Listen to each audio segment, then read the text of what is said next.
हूं राष्ट्रवादी पार्टी जैसे भारतीय जनता पार्टी एक ऐसा नेतृत्व करता है, मोदी जी, जो हर क्षण राष्ट्र के लिए काम करता है। ऐसे नेताओं को आज की जनता अपने आगे ले जा रही है।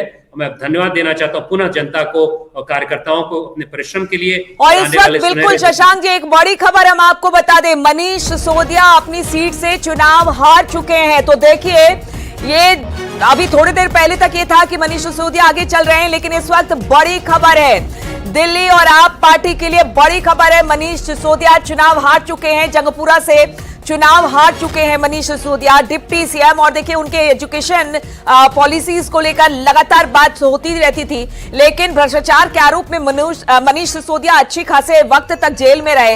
उसके बाद बाहर निकले, बेल पर बाहर निकले, लेकिन जो क्रेडिबिलिटी थी वो शायद आप नहीं कमा सकी। निरंजन पोद्दार जी भी इस वक्त हमारे साथ राजनीतिक विशेषज्ञ के तौर पर स्टूडियो में पहुंच गए हैं। निरंजन जी, एक ऐसी पार्टी जो कि आंदोलन से उभरी, लोगों को बड़ा विश्वास था कि शायद ये पार्टी देश की दशा दिशा राजनीति को बदलेगी, लेकिन आज जो इस वक्त हश्र देखने को मिल रहा है आप पार्टी का दिल्ली में, उसको लेकर क्या कहेंगे? और जो इस वक्त मनीष सिसोदिया जो डिप्टी सीएम थे, उनके एजुकेशन पॉलिसीज को लेकर बड़ी बड़ी बातें अरविंद केजरीवाल किया करते थे, अब वो अपनी सीट को ही हार गए हैं। देखिए नीलू जी, आपको इस चीज को समझना पड़ेगा कि जिस तरीके से इतना बड़ा आंदोलन हुआ, जनता ने उनके ऊपर भरोसा किया और जिस तरीके से इन्होंने लोगों का भरोसा छला है, मैं तो ये कह रहा हूं कि बल्कि आप ये समझ लीजिए लोगों का अब और किसी आंदोलन से भरोसा कहीं ना कहीं कम हो गया है। क्योंकि जिस तरीके से हमने देखा, पहले श्री जयप्रकाश नारायण जी के आंदोलन से कई राजनीतिक पार्टियां उभरी, लेकिन उसके बाद में वो राजनीतिक पार्टियां उनसे आगे निकल गई जिनसे लड़ने के लिए बनी थी। उसी तरीके से अरविंद केजरीवाल जी जब उन्होंने राजनीतिक पार्टी बनाई, उन्होंने कहा कि हम ईमानदार राजनीति करेंगे, हम जो राजनीति के अंदर गंदगी है इसको हम राजनीति में उतर करके हम गंदगी को साफ करेंगे। लेकिन वास्तविकता क्या हुई कि जब राजनीतिक गंदगी को साफ करने के लिए उस गंदगी में उतरे तो वो गंदगी उल्टा सड़ांध मारने लग गई, यानी कि उसको इतना और ज्यादा विषैला और इसको जहरीला कर दिया कि आप ये समझ लीजिए ऐसे ऐसे राजनीतिक बयान इनकी तरफ से बात करते थे भ्रष्टाचार की। लेकिन नीलू जी, आपको मेरे को नहीं पता इन्होंने आर्थिक भ्रष्टाचार किया कि नहीं किया, लेकिन मुझे एक बात बताइए कि जब कोई व्यक्ति सदन में खड़े होकर के, मेरे को अरविंद केजरीवाल जी के अलावा आज तक कोई हिंदुस्तान के इतिहास में ऐसा बंदा नहीं दिखा जो विधानसभा के फ्लोर पे खड़े होकर के कहते हैं कि दिल्ली के मालिक हम हैं। आज तक जो भी लोग बोलते हैं अपने आप को सेवक बोलते हैं, लेकिन ये अपने आप को मालिक बताने लग गए। तो ये वैचारिक भ्रष्टाचार हुआ कि नहीं हुआ? उसके बाद में जो स्वराज की बात करने वाले आबकारी पॉलिसी ले आते हैं और उस आबकारी पॉलिसी के अंदर बिल्कुल, तो कई सारे ऐसे कई सारे निरंजन जी ऐसे मुद्दे थे जिसको लेकर आप जबरदस्त तरीके से घिरे। शशांक मणि त्रिपाठी भी हमारे साथ जुड़े हुए। शशांक जी, अभी आपने देखा कि मनीष सिसोदिया अपनी सीट हार गए। एक आंदोलन से जन्मी पार्टी, लोगों को बड़ा विश्वास था, लोगों को लगा कि उनकी पॉलिसी, उनकी एजुकेशन पॉलिसी या फिर मोहल्ला क्लिनिक, जिसको लगातार वो उस बात का प्रचार करते रहे, लेकिन कमी कहां रह गई कि आज देखिए अभी तो डिप्टी सीएम हारे हैं जो कि दिल्ली से थे, हालांकि उन्होंने बाद में इस्तीफा दे दिया था, लेकिन मनीष सिसोदिया जो बड़े नेता, और अब तो अरविंद केजरीवाल पर भी सबकी निगाहें हैं क्योंकि वो भी आगे पीछे उस सीट से हो रहा है। तो इसको किस तरह से देखें हम? ये एक संदेश है जनता का कि जो भी भ्रष्टाचार में लिप्त पार्टी, यदि कोई भी ऐसा व्यक्ति जैसे मनीष जी हैं और अरविंद जी हैं, उनको जनता सबक सिखाएगी। आज की तारीख में हमारे नवयुवक, हमारी महिलाएं, हमारे लोग ऐसे प्रतिनिधि को देखना चाहते हैं जो देश के लिए काम करे, अपने लिए न काम करे, झूठ कम बोले, भ्रष्टाचार कम करे। और ऐसे ही व्यक्तित्व के लोग आज की तारीख में जो हमारी सीटें जीती हैं, भारतीय जनता पार्टी ने प्रस्तुत किया है। आने वाले समय में ऐसा नहीं कि दिल्ली को फिर सुधारने के लिए हम लोग सिर्फ 5 साल में करेंगे, और समय लगेगा, लेकिन मेरा पूरा विश्वास है कि आने वाले 5 साल में डबल इंजन के द्वारा। जंगपुरा विधानसभा का चुनाव हम सब कार्यकर्ताओं ने मिलकर बहुत मेहनत से लड़ा। जंगपुरा विधानसभा के लोगों ने भी बहुत प्यार, मोहब्बत, सम्मान दिया, लेकिन 600 वोट से लगभग 600 वोट से उसमें हम पीछे रह गए। तो मैं जो कैंडिडेट जीते हैं उनको बधाई देता हूं और उम्मीद करता हूं कि जंगपुरा की समस्याओं को वो हल करेंगे, जंगपुरा के लोगों की जितनी भी चीज़ें हैं उनको हल करेंगे। बाकी तो अब बाकी देखते हैं। सर, काफी टफ फाइट रही है, कैसे देखते हैं, कहाँ चूक हो गई? नहीं, अब चूक तो आपको बताएंगे एनालिसिस करके। तो आप मनीष सिसोदिया को चेहरे पर मायूसी लिए वही कह रहे थे कि 600 वोटों से मैं हार गया। और इससे पहले अगर बात की जाए तो जहां से पहले पटपरगंज से खड़े हुए थे वहां भी बड़े मार्जिनल वोट के साथ मनीष सिसोदिया जीते थे और उन्होंने अपनी सीट बदली थी। शशांक जी, आप देखिए वो कह रहे हैं कि हार की समीक्षा हम करेंगे, लेकिन साथ ही साथ अब देखिए चेहरे पर मायूसी है और यहां से अब आपके रास्ते, जो आपका रास्ता है वो बड़ा कठिन होने वाला है। सफाया हो गया इनका।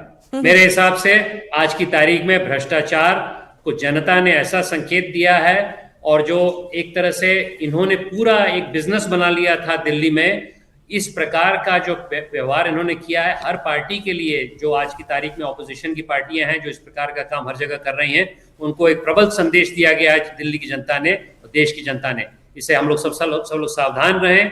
मैं समझता हूं विकास के लिए जो काम करता है उसी की विजय होगी और आज की तारीख में भारतीय जनता पार्टी ने इसको सिद्ध कर दिया है कि विकास की पार्टी है और दिल्ली को आगे ले जाने के लिए हर दिन रात हम लोग लगाएंगे।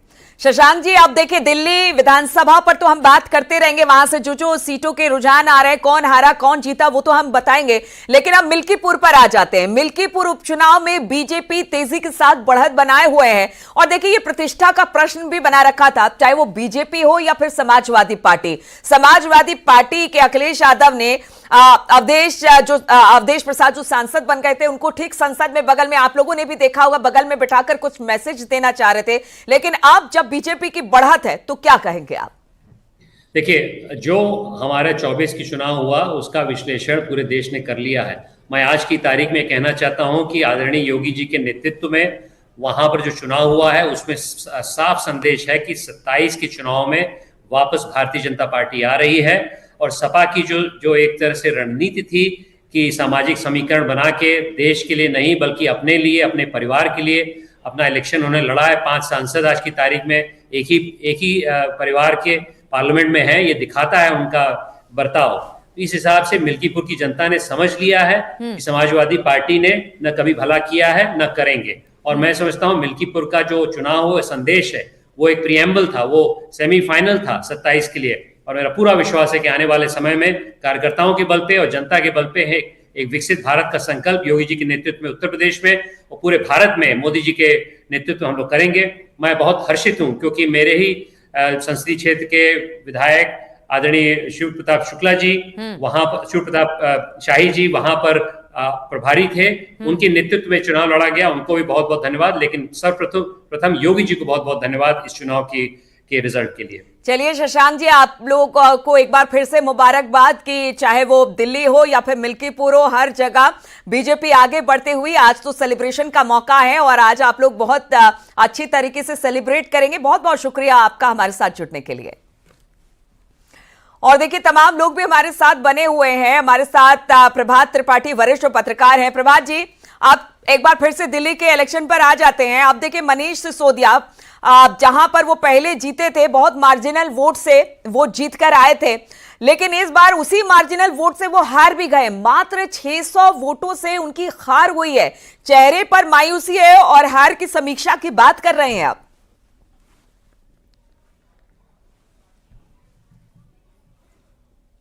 मनीष सिसोदिया ने पटपड़गंज की सीट अपनी छोड़ी।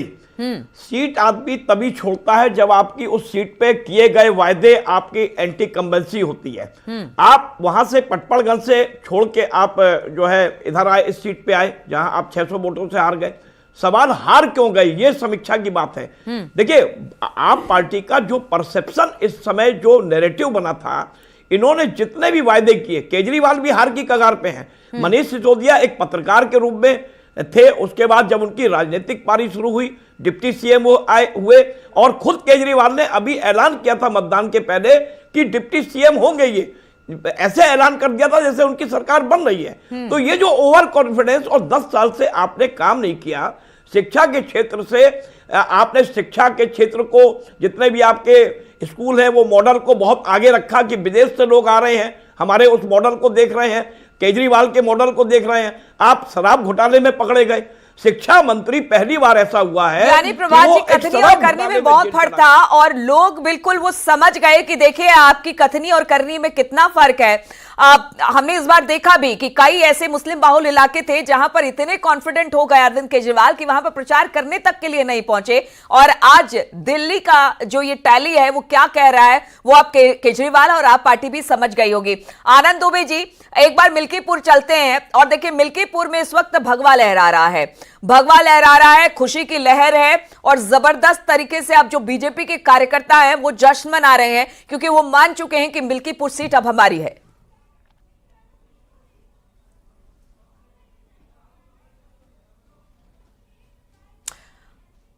आनंद दुबे जी, आपकी आवाज नहीं आ रही है, आप शायद म्यूट पे हैं।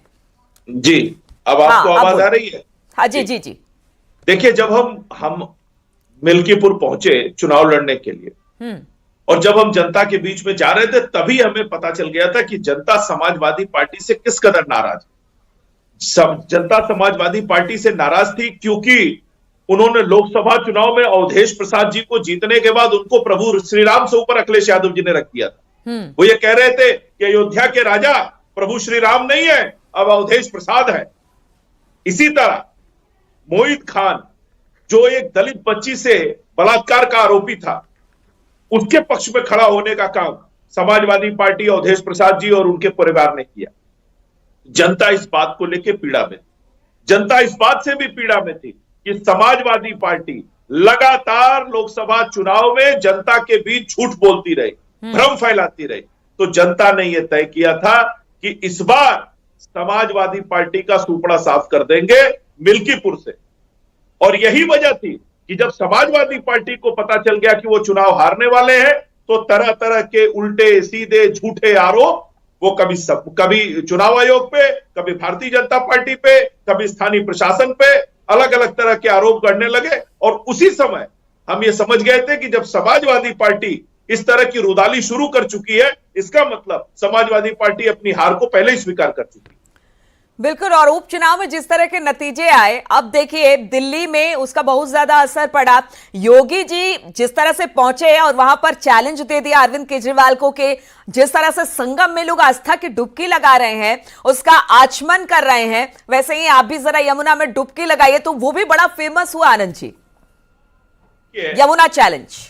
जी बिल्कुल, यमुना चैलेंज नहीं, उत्तर प्रदेश का जो मॉडल है वो मॉडल दिल्ली में चलेगा। जिस तरह से हमने उत्तर प्रदेश में गंगा जी को साफ किया है, उसी तरह दिल्ली में यमुना जी साफ होंगी। जिस तरह से उत्तर प्रदेश में सड़कों का काम हुआ है, उसी तरह से दिल्ली में काम होगा। जिस तरह से उत्तर प्रदेश में सारी योजनाएं केंद्र सरकार की, राज्य सरकार के द्वारा गरीबों तक पहुंचाई जा रही है, वैसे ही दिल्ली में पहुंचेगी। निश्चित रूप से उत्तर प्रदेश में जो सुशासन का मॉडल है, जो समृद्धि का मॉडल है, जो संकल्प का मॉडल है, वही अब दिल्ली में भी लागू होगा, क्योंकि दिल्ली में भी आदरणीय प्रधानमंत्री नरेंद्र मोदी जी के मार्गदर्शन में भारतीय जनता पार्टी की सरकार होगी, भारतीय जनता पार्टी का मुख्यमंत्री होगा और वो केंद्र सरकार के मोदी जी के विजन को लागू करने का काम दिल्ली में करेगा। और दिल्ली की जनता जो लंबे समय से खुद को ठगा हुआ, पीड़ित, दुखी महसूस। और इस वक्त सबसे बड़ी खबर आपको बता दें, जिस सीट पर लगातार सबकी निगाहें थी, यानी कि हाई प्रोफाइल नई दिल्ली सीट, वहां से केजरीवाल को हार मिली है। ये इस वक्त की सबसे बड़ी खबर, जिसके चेहरे पर जो संयोजक थे आप पार्टी की, जिनके आइडियोलॉजी के साथ लगातार आप आगे बढ़ रही थी, वही सीएम का चेहरा थे, अब वही नई दिल्ली सीट से हार गए हैं। इस वक्त की बड़ी खबर हम आपको बता दें, नई दिल्ली सीट से अरविंद केजरीवाल हार गए हैं, वहीं पर मनीष सिसोदिया भी अपनी सीट हार गए हैं। दो बड़े चेहरे, सीएम, डिप्टी सीएम, दोनों अपने सीट को हार चुके हैं, नई दिल्ली से चुनाव हारे हैं। प्रवेश वर्मा जीत गए हैं यहां पर, और तीसरे नंबर पर बताया ये जा रहा है कि कांग्रेस है। देखिए, कांग्रेस का तो खाता ही नहीं खुला है, कांग्रेस का सूखा पिछले 15 साल से इसी तरह पे है, जब 0-0 है। लेकिन इस वक्त की सबसे बड़ी खबर, और सबकी निगाहें इस खबर पर थी कि दिल्ली चुनाव में जो नई दिल्ली सीट है उससे अरविंद केजरीवाल को हार मिली है। प्रवेश वर्मा यहां से जीते हैं। और देखिए बहुत सारे लोग तो ये भी कह रहे हैं कि देखिए ये मुख्यमंत्री का चेहरा हो सकते हैं, चाहे वो बासरी स्वराज हो या फिर प्रवेश वर्मा हो, बहुत सारे ऐसे नाम निकलकर सामने आ रहे हैं। लेकिन देखिए ये बीजेपी के आला कमान ही तय करते हैं कि आखिर वो चेहरा कौन होगा जो दिल्ली की सत्ता पर काबिज होगा। लेकिन एक सबसे बड़ा सेटबैक अगर आपके लिए है तो वो ये कि अरविंद केजरीवाल जो हैं वो अपनी सीट को हार चुके हैं। आनंद जी, ये बहुत बड़ी खबर है और आपके तो अब कह सकते हैं कि एक तरह से कह लीजिए कि एक बड़ा झटका है आपके लिए कि जो उसके संयोजक थे, जिनके आइडियोलॉजी के साथ ही और उनके चेहरे पर ही चुनाव लड़ रही थी आप, अब वही अपनी सीट को गंवा दिया है उन्होंने ही। देखिए, हमारे यहाँ एक कहावत है कि गुरु से कपट न मित्र से चोरी। जो व्यक्ति गुरु से कपट करता है और मित्र से चोरी करता है उसको नर्क में भी स्थान नहीं मिलता है। और जनता ने अन्ना हजारे जी को धोखा देने रहने वाला था। लगातार हम कह रहे थे बहुत कड़ा मुकाबला था, चाहे वो नई दिल्ली सीट की बात करें, प्रवेश वर्मा, अरविंद केजरीवाल, संदीप दीक्षित, तीनों बड़े नेता चुनावी मैदान में थे। और जिस दिन मतदान हो रहा था 5 फरवरी को, उसी दिन ये संभावना जताई जा रही थी कि इस सीट पर हार जीत का मार्जिन बहुत कम होगा। लगातार तमाम सर्वे भी दिखा रहे थे कि अरविंद केजरीवाल अपना चुनाव हार सकते हैं। और अब वो खबर आ गई है, अरविंद केजरीवाल अपना चुनाव हार गए, मनीष सिसोदिया अपना चुनाव हार गए, आतिशी मुख्यमंत्री अपना पीछे चल रही हैं, सौरभ भारद्वाज लगातार पीछे चल रहे हैं। तो यानी कि आम आदमी पार्टी के तमाम जो बड़े चेहरे थे वो कहीं ना कहीं या तो चुनाव हार गए हैं या कहीं ना कहीं पीछे चल रहे हैं। बहुत सारी सीटों पर क्लोज मार्जिन से लड़ाई लगातार जारी है। तो ऐसे में एक बात जरूर कही जा सकती है कि बीजेपी का जो माइक्रो मैनेजमेंट जो था वो कहीं ना कहीं काम करते हुए नजर आ रहा है। बीजेपी, जैसे हमने शुरू से बता रहे हैं कि बीजेपी ने ये विधानसभा का चुनाव पूरा नहीं लड़ा राज्य के हिसाब से, एक एक विधानसभा की पूरी तैयारी की गई, उस पर माइक्रो मैनेजमेंट किया गया। उस विधानसभा के क्या मुद्दे हैं, उस विधानसभा में सोशल इक्वेशन क्या है, उस विधानसभा के हिसाब से कौन कौन उम्मीदवार सबसे बेहतर हो सकते हैं, उन सब की पूरी एक रणनीति तैयार की गई। रणनीति के बाद में ये पूरा एक तैयारी करके उसमें विधानसभा चुनाव में उस विधानसभा के हिसाब से गया। यानी कि अरविंद केजरीवाल को हराने के लिए कौन चेहरा सबसे मुफीद हो सकता है, कौन चेहरा सबसे प्रभावशाली हो सकता है। प्रवेश वर्मा का एक चेहरा, क्योंकि पूर्व मुख्यमंत्री साहिब सिंह वर्मा के बेटे हैं, खुद सांसद रहे प्रवेश वर्मा, इस बार उनको टिकट नहीं मिला, उनको बोला गया कि आपको तैयारी करनी है और केजरीवाल के खिलाफ चुनाव लड़ना है। तो ऐसे में लगातार वो तैयारी करते रहे, लगातार जनता के बीच में जाते रहे और एक एक चीज। बिल्कुल आनंद जी, अब अपनी बात को कंटिन्यू करें क्योंकि ये बड़ा हर्ष का विषय है, लेकिन संकट आपके लिए जो उसका कोर ग्रुप था, खासतौर पर मुख्यमंत्री अरविंद केजरीवाल जिनको फेस बनाकर लड़ा गया था, या फिर मनीष सिसोदिया या उनके बड़े नेता जो हैं आतिशी हैं, सौरभ भारद्वाज हैं, सारे लोग पीछे चल रहे हैं। अब ऐसे में आपके अस्तित्व पर ही संकट खड़ा हो गया है। नहीं, बिल्कुल। देखिए, जिसका मूल अच्छा नहीं हो उसमें फूल नहीं लगता है। झूठ के पेड़ में फूल नहीं लगेंगे। और मैंने पहले ही कहा ना, कहावत है कि गुरु से कपट न मित्र से चोरी। तो इन्होंने गुरु को धोखा दिया, गुरु के से कपट किया, अन्ना हजारे जी को धोखा दिया और अपने सभी मित्रों से चोरी की, उनको पार्टी से बाहर कर दिया, उनको किनारे लगा दिया। और इस तरह से ये दिल्ली की सत्ता चला रहे थे और दिल्ली की जनता से भी झूठ बोल रहे थे। इसीलिए ये जनता के क्रोध की आंधी है, यह जनता के बदलाव की आंधी है, यह जनता के नाराजगी का तूफान है, जिसमें केजरीवाल समेत उनके जितने भी धोखेबाज मित्र हैं, जिन्होंने दिल्ली को धोखा दिया है, उनके परिणाम इस तरह से आ रहे हैं। आप देखिए, ये सब के सब चुनाव हारेंगे, ये सब के सब दिल्ली की जनता को मुंह दिखाने लायक नहीं रहेंगे, क्योंकि इन्होंने दिल्ली की जनता को लूटने का काम किया, धोखा देने का काम किया, उनकी आत्मा को दुखाने का काम किया। बिल्कुल। और आनंद जी, जिस तरह से देखिए आप और बीजेपी में जबरदस्त टक्कर थी, कांग्रेस का तो खाता भी नहीं खुला। 2015 से हम देख रहे हैं, 2015, 2020 और 2025। अब ऐसे में अलका लांबा एक बयान देती हैं कि पहले आपने दिल्ली की जनता को ठगा और अब दिल्ली की जनता जो है उसने आपको ठग लिया। राजकुमार पाल जी, राजनीतिक विश्लेषक भी हमारे साथ हैं। राजकुमार जी, देखिए कांग्रेस लगातार प्रचार करने के लिए, अपने प्रचार के लिए उतरी, बीजेपी से ज्यादा हमलावर आप पार्टी के लिए हुई। कहा यह गया कि देखिए डैमेज तो होगा, अगर कांग्रेस उतरती है तो एक साथ लोकसभा में तो साथ रहते हैं, लेकिन विधानसभा में अलग अलग चुनाव, और वो भी इतने आक्रामक तौर पर।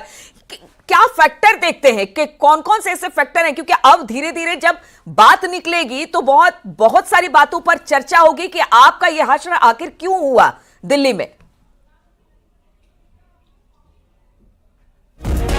चलिए बातचीत होगी, लेकिन इस वक्त हम आपको बता दें अमित शाह से मिलने प्रवेश वर्मा पहुंचे हैं। ये बड़ी खबर सामने आ रही है, जीत के बाद प्रवेश वर्मा अमित शाह से मिलने पहुंचे हैं, अमित शाह से उनकी मुलाकात हो रही है। अब देखिए एक एक कर अच्छी खबर बीजेपी के लिए आ रही है। अब जो रुझान थे वो अब नतीजे में तब्दील हो रहे हैं। एक एक सीट पर बीजेपी अब धीरे धीरे आगे बढ़ती जा रही है। जो आप पार्टी है वो धीरे धीरे सिमट रही है, लेकिन आंकड़ा बीजेपी का बढ़ता हुआ चला जा रहा है। 23 और 27 कुछ रुझान है, कुछ के नतीजे सामने आ गए हैं और बड़े बड़े नेता जो आपके थे वो धाराशायी हो गए हैं। बीजेपी की ऐसी जबरदस्त लैंडस्लाइड विक्ट्री देखने को मिली है कि आपके बड़े बड़े नेता, आपकी स्ट्रेटेजी पूरी तरह से फेल हो गई है। बातचीत करने के लिए ये तस्वीरें हम आपको दिखाएंगे, लेकिन देखिए अभी खबर मिल्कीपुर से भी आ रही है और इसी पर बातचीत करने के लिए संकेत के पास हम चलेंगे। मिल्कीपुर संकेत, यहां पर भी हम देख रहे हैं कि भगवा झंडे लहरा रहे हैं और जश्न बीजेपी के जो कार्यकर्ता है मनाते हुए दिखाई दे रहे हैं, यानी कि उन्होंने भी मान लिया है कि देखिए अब जीत तो यहां पर हमारी तय है, भले गिनती कुछ राउंड की और बाकी हो।